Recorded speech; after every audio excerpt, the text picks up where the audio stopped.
نحمده ونصلي على رسوله الكريم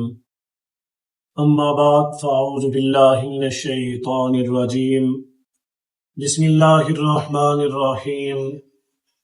قال الله تبارك وتعالى في كلامه المجيد والفرقان الحميد فإذ قالت الملائكة يا مريم إن الله اصطفاك وطهرك واصطفاك على نساء العالمين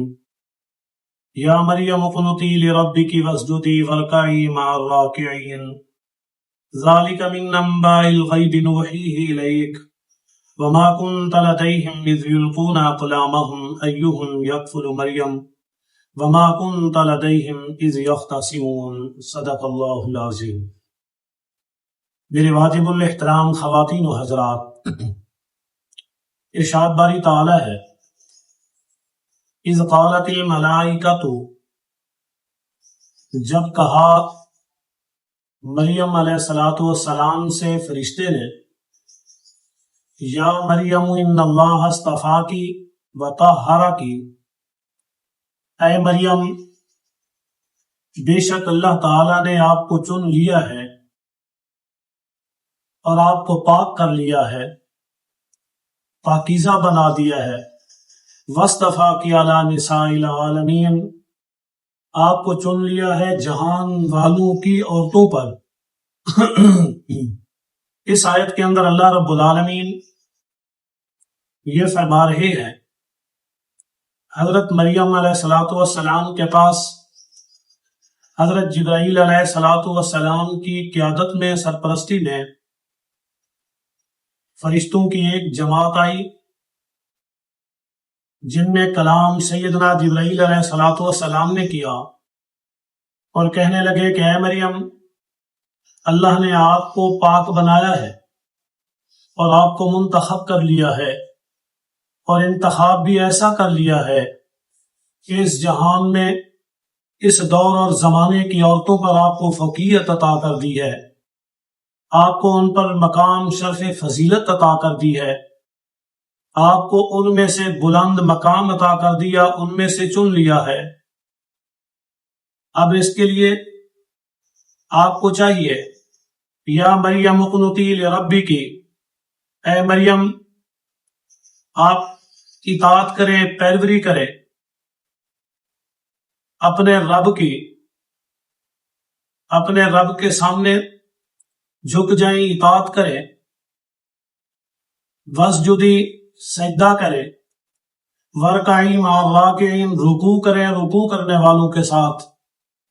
یعنی اللہ تعالیٰ کا شکر بجا لائے، اللہ تعالیٰ کی حمد و ثنا کرے، اللہ تعالیٰ کے بتائے ہوئے حکموں کی پیروی کرے، سجدہ کریں، رکوع کریں، یعنی عبادت کریں، اللہ تعالیٰ کے لیے دن رات جو ہو سکتا ہے وہ حمد و ثنا کرے، اور ساتھ ساتھ جو نماز کا حکم ہے اس کے مطابق نماز ادا کرے۔ ذالک من انباء الغیب نوحیہ الیک، اب اللہ رب العالمین حضور علیہ السلام سے فرما رہے ہیں کہ یہ غیب کی خبریں ہیں جو آپ کی طرف وحی کی گئی ہیں، غیب کی باتیں ہیں، یہ پہلے زمانے کی باتیں ہیں، یہ اس دور و زمانے کے اندر ہم نے مریم علیہ السلام سے بات کی، ہم نے ان سے کہا،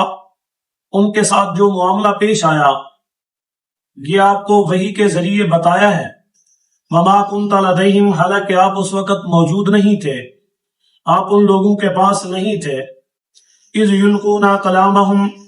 جبکہ وہ اپنے کلموں کو ڈال رہے تھے۔ مسجد اقصی کی 29 رکنی کمیٹی جو اس کا انتظام سنبھالتی تھی، ان میں سے ہر ایک کی خواہش تھی عمران بن باسان کی اس بیٹی مریم کو ہم ہی سنبھالیں، ہم ہی دیکھ بھال کریں، ہم ہی پرورش کریں۔ پھر حکم ملا کہ آپ اس دریائے اردن میں کلمے ڈالیں، جس کی کلمے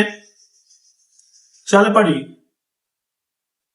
وہ کفالت نہیں کریں گے، جو رک گئی وہ کفالت کریں گے۔ یا اسی طرح ایک روایت کے اندر آتا ہے وہ ڈوب گئی یا وہ سیدھی طرف چل پڑی اور جو قلم الٹی طرف چلنے لگی وہی کفالت کریں گے. ایہم یکفل مریم، تو یہ سب یہ کہہ رہے تھے کہ ان کی کفالت ہم کریں گے. تو اللہ تعالیٰ نے اس ذریعے سے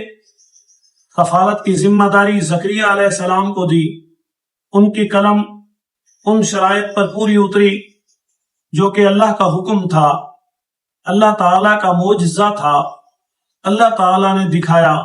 اور اس کے مطابق فیصلہ ہوا کہ کفالت زکریا علیہ السلام کریں گے. وما كنت لديهم، نہیں تھے آپ ان لوگوں کے پاس جبکہ یہ آپس میں جھگڑا کر رہے تھے، ایک دوسرے سے بحث مباحثہ کر رہے تھے. ہر ایک یہ کہہ رہا تھا کہ میں زیادہ حقدار ہوں، میں ان کی پرورش کروں، دیکھ بھال کروں. لیکن اللہ نے حضرت مریم علیہ السلام کے خالو حضرت زکریا علیہ السلام کو یہ ذمہ داری سونپی تھی.